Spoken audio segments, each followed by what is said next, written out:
The culprits were, Grace, that is IPO Grace, and the DPO, that's arrested, and the area commander himself.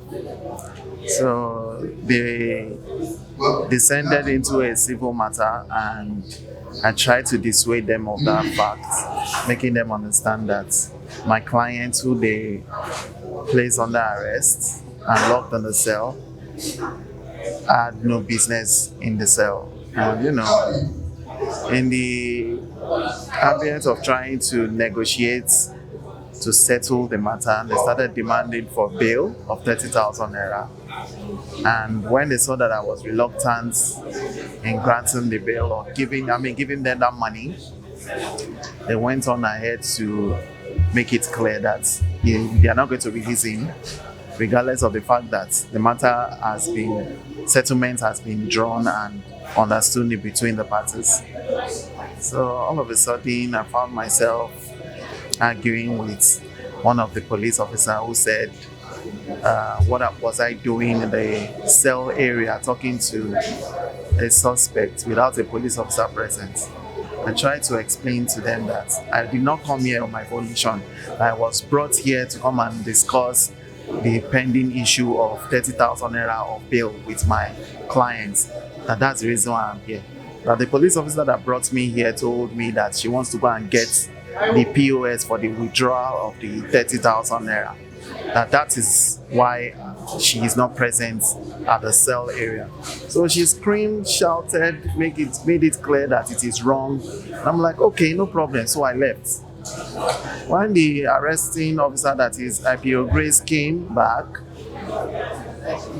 told them that they should release my clients, so that they can proceed with the bailment bond and all. Then the other police officer that was making a mockery and shouting at me came again, and I say, never in your life should I see you talk to a suspect in a cell without a police present. When I saw that she was making it into a thing, I just told her, please, I don't have any words with you. I ignored her and I backed her. Then she faced the IPO Grace and started accosting her, telling her that, why would you allow a lawyer to be talking to a suspect without a police officer present? Like, can you see how the insult that he's giving me now? So then she stood up, came at me, that is the IPO Grace, and started saying, who gave you permission to go to the cell? I was shocked. I didn't know what to say at that point. Do you expect me to lie? And he was like, why would I say such a thing to another police officer? I'm like, that's what happened. And then she started pushing me, poking me with her finger, telling me if I give you head boots. I'm like, you will give lawyer head boots. It was like, which kind of lawyer? Charge and bail lawyer. It was in that scene that the DPO came in, saw the interaction in between me and the IPO and the other police officer. He just flared up. He was like, who is this man talking to a police officer with such a high voice? And I was like, let me approach him and explain what was going on. But because she didn't want the DPO to hear what we were saying, she was interfering, coming in between the both of us. And, while I was trying to tell her that she should leave me alone, the DPO just went on and was like, if I give you a dirty slap, I was like, you will give a lawyer a dirty slap. You will see the full force of the NBA tomorrow. That was the statement that I made, and he just said, oh, full force of the NBA, don't worry, go and lock him up. That full force on the NBA, I want to see it. And from there, I spent 3 days there with back and forth and all that. And then I thought the area commander who appeared on the 1st, because I was there on the 30th, 31st, and then the 1st. So the area commander that I presumed would come to my rescue, he started telling me, because at that time I was very sick. I had not eaten or slept or drank anything in 3 days, so my legs, I could not walk, I could not do anything. So he saw my condition and he was like, who is this person there? I tried to identify myself. Oh, you are the lawyer that assaulted the police officer or the DPO. Go and lock him up. Area commander, go and lock him up. I said, no problem. The ex-police officer that was present at the time, I put my hand on her shoulder. She assisted me to the cell because I couldn't walk. When I got to the cell, I sat down. But a few minutes later, the area commander told them that they should come and, bring me to the car, to call me to come back to the counter. And told them, I can't walk. My legs are paining me. I'm in serious pain. That was when another 2 police officers came, started shouting, this is the same thing you did to the DPO, that they can't talk to you. The whole area commander is talking to you. You are telling him you can't come. He's calling you, are telling him you can't come. I said, I didn't say I can't come. My legs are paining me. I can't walk. They tried to assist me up.